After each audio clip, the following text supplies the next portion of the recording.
Database is a collection of individual data items which is stored in a highly structured manner.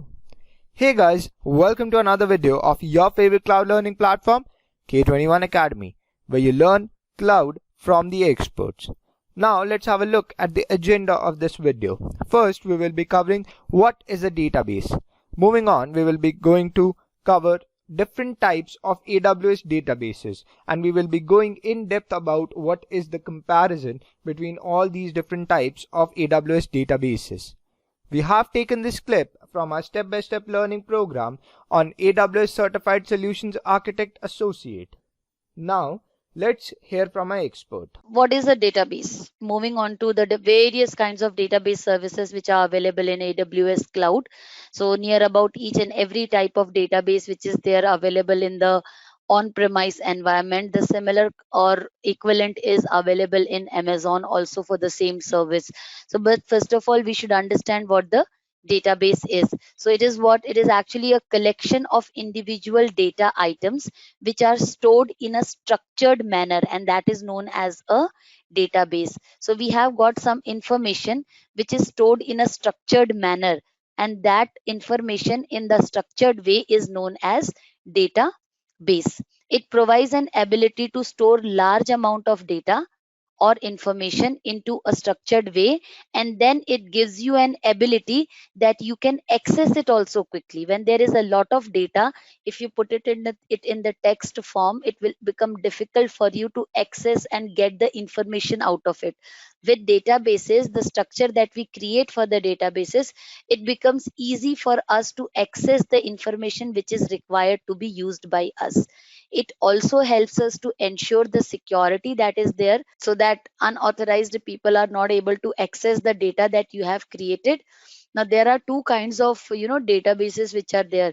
First is relational databases and another is non-relational databases. So in general terms, when we understand about the databases, what we have actually seen in the our childhood days, or when we started learning about the databases, we have understood that what is a database. It is a collection of tables, right? It is a collection of tables. And what is a table? Table is the structured way in which your data is stored. So when I draw a table, my table has got certain columns, and a collection of column items makes a row. This is how the databases looks like. So whatever information is stored in the row, we are able to access and use the information for any XYZ purpose. Okay. So when we talk about the databases in cloud, it is still the same. So the meaning of the databases is not changed.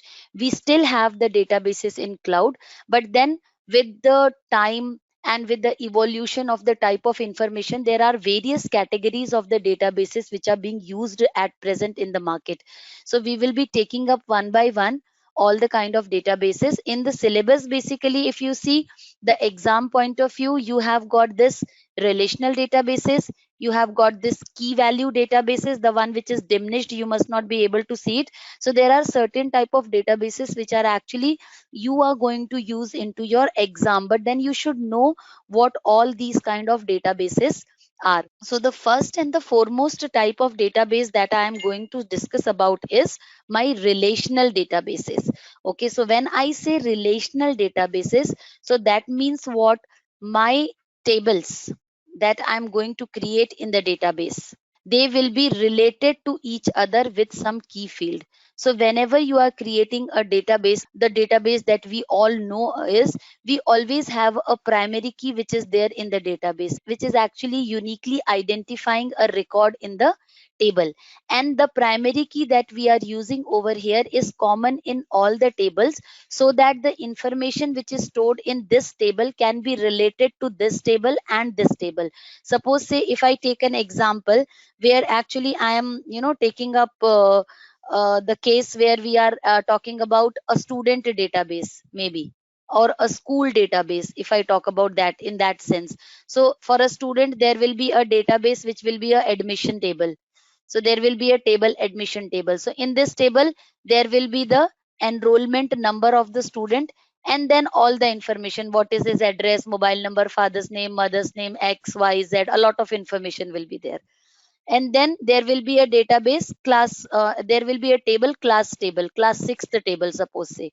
Now this enrollment number over here in the admission table will be referencing to the same student when we come to the class 6th table. So the enrollment number, maybe if it is for Anuj, so this enrollment number will refer to Anuj in all the tables. So that is known as a primary key. So that means every table which is there in my database are having a relation with each other with the help of primary key, composite keys, many types of keys are there. So we are not going to go into the details because we are not actually learning the databases over here. We are learning how you can create the database in cloud and what all are the options that are available with Amazon. So this is what a relational databases are. In that the tables are interrelated to each other. So this is known as relational database system, RDBMS. We call it as relational database management system. We have seen a lot of relational database management systems when we are working in real world. We have got MS SQL, we have got MySQL, we have got Oracle, we have got MariaDB. So many kinds of databases are there in the on-premise environment when we are working in the not cloud environment. So those kind of databases are there.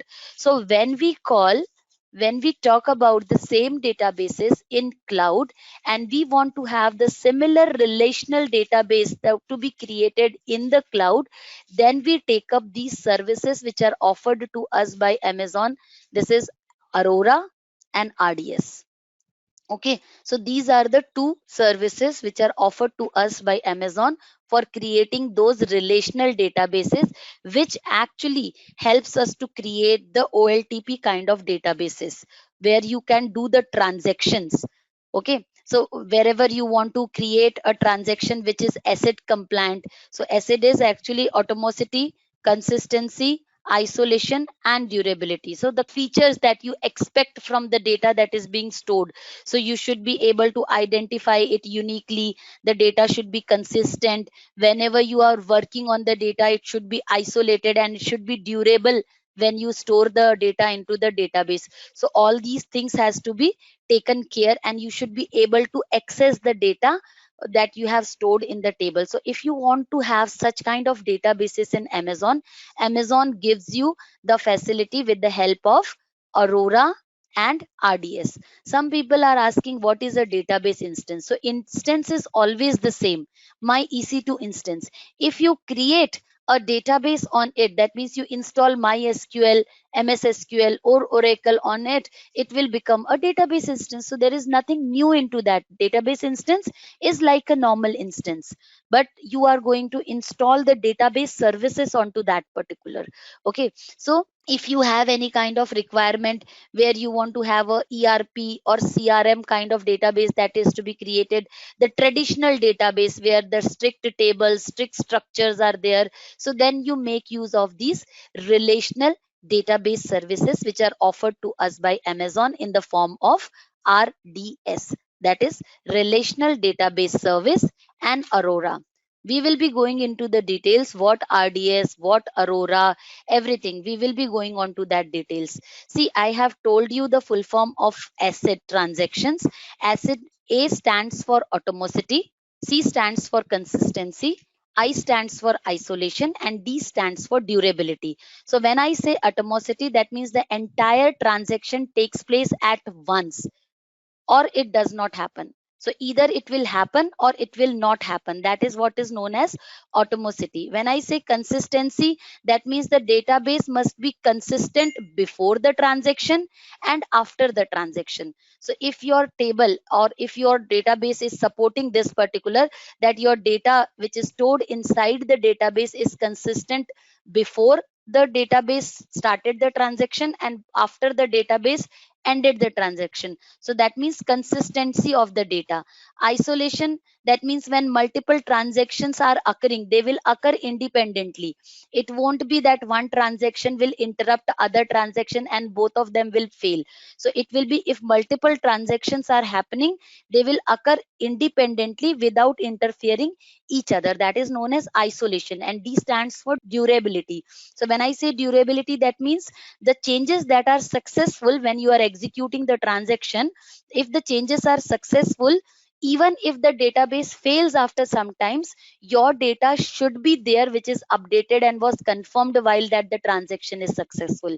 So that is known as the ACID property. It is actually a property of a database where you have to maintain the atomicity, consistency, isolation, and durability of the transactions which are happening.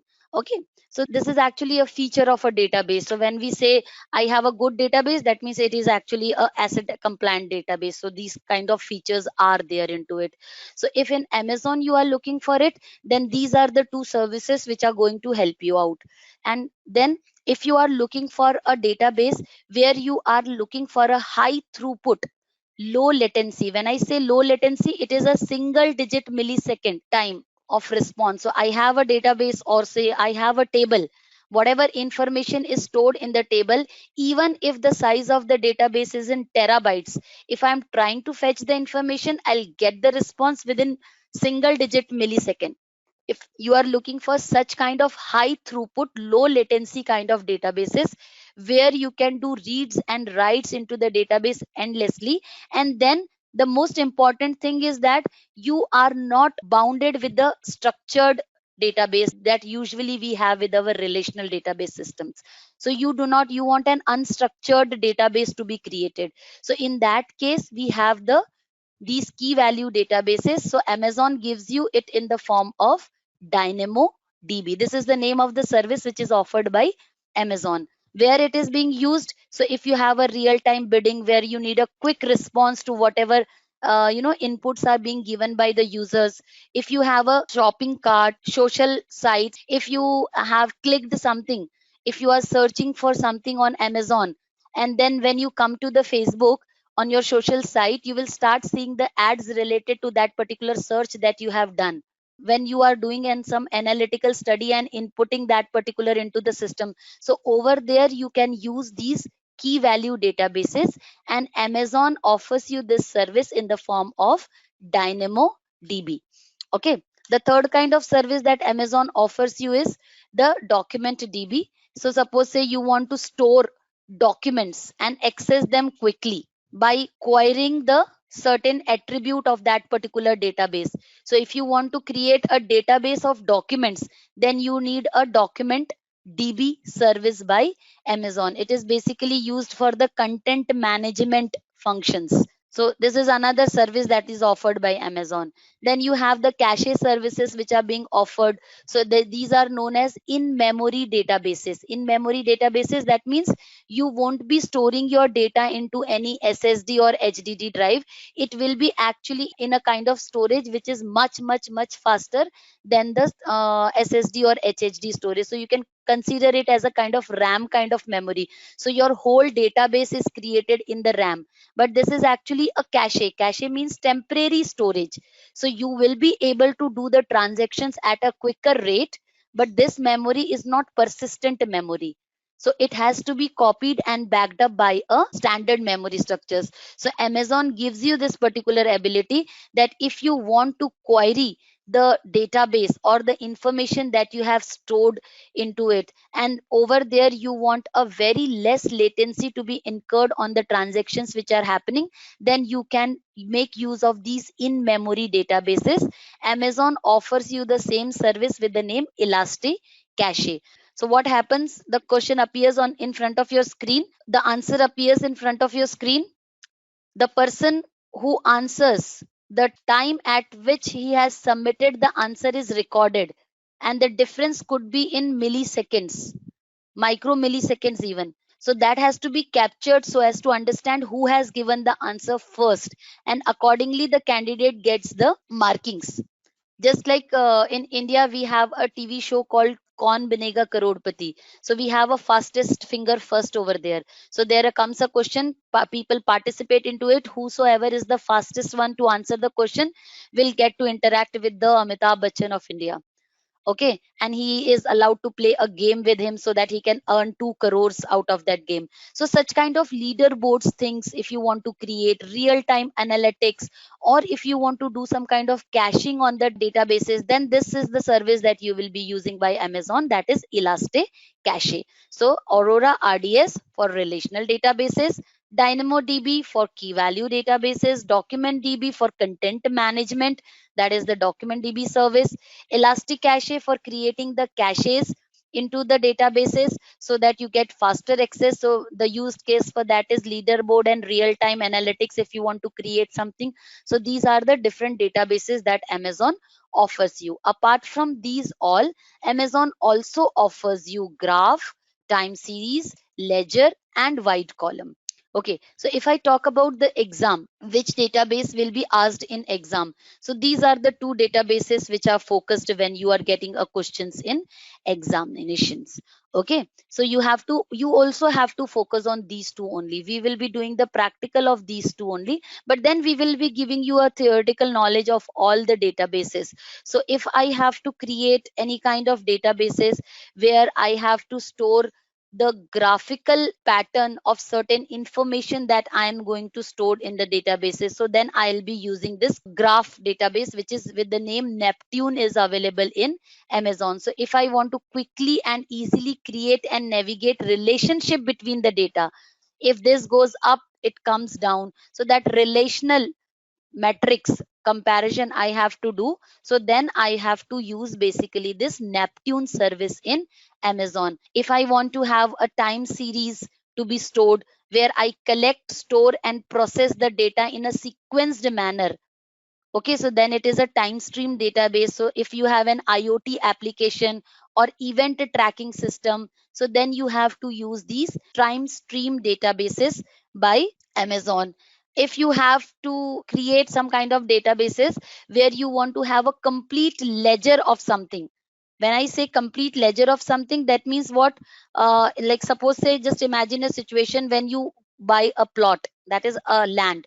When you buy a land, the registrar who is sitting on his system, he is able to see this land currently belongs to whom, it was being used by whom before this, and then it is being transferred to whom, who was the witnesses while this selling was occurring, what was the prices at which earlier it was sold and now it is being sold.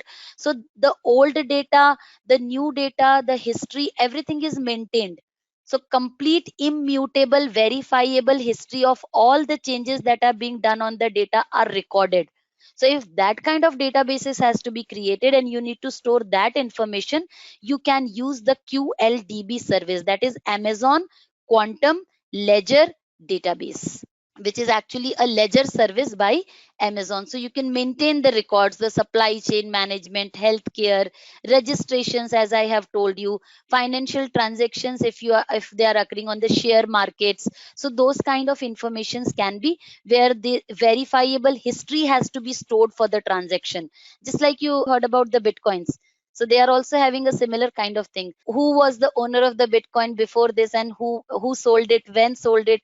So all those informations are stored in a verifiable history format. So such kind of databases, if you want to create, it will be the quantum ledger database, which is actually built by Amazon to provide a complete and cryptographically verifiable history of all the changes that you have made on the application or on the data. It is whatever information you do, whatever changes you do, it is stored over there, and it can be verified cryptographically. So most used case for that is actually the supply chain management, the healthcare system, and I can add up one more, the bitcoin systems can also use these kind of databases where you can have a complete history which can be verified cryptographically, what changes, what transfers has happened on this particular databases.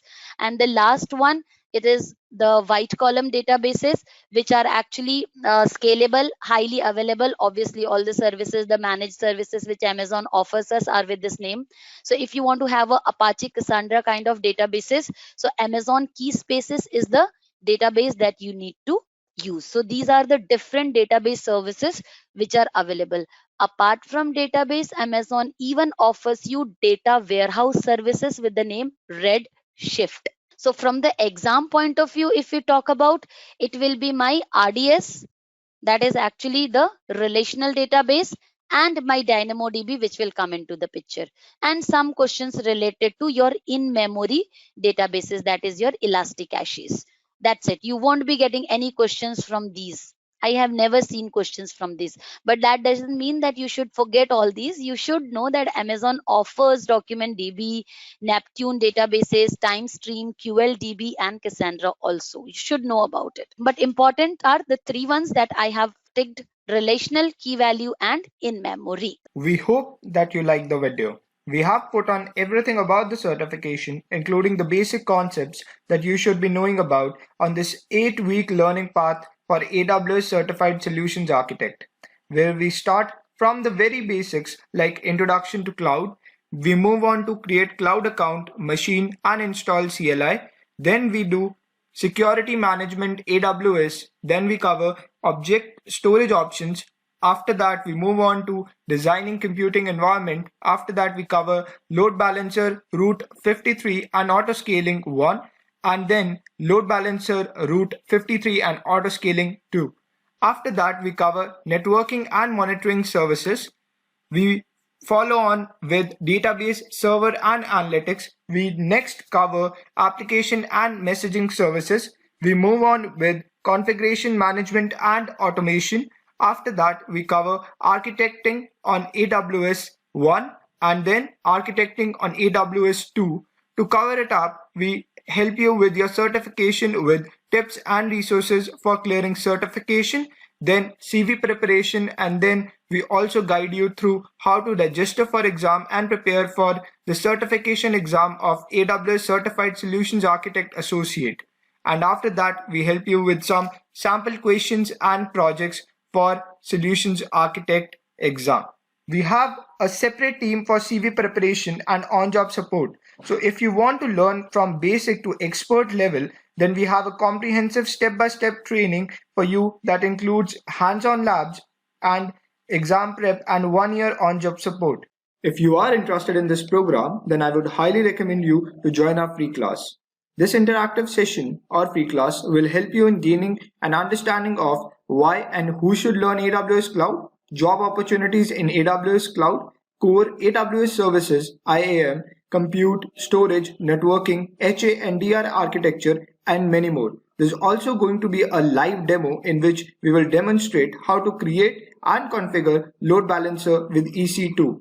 And for all the people who will be joining in, there's going to be a special gift. You're going to get a 25 sample exam questions for AWS Solutions Architect as a free bonus when you will be attending this free class till the very end. So to register this free class, go at K21Academy.com/AWS SA02. Now I'll be demonstrating how you will register for this free class. You can register for this webinar or any of the browsers out there. You just need to search K21 Academy AWS SA02 and click enter. Once you do that, you will be redirected to this web page for the registration of this free class cum webinar. Click on register now. First, select the event date that you want to attend it on. Then enter your name and your email ID. After that, enter your phone number. Click on yes, save my seat. Once you click on that, you will be redirected to this particular page. This means that you are indeed successfully registered for the webinar. Make sure you are redirected to this page because then only you will be registered for the webinar. You can have a look at what you'll be learning in this webinar here as well.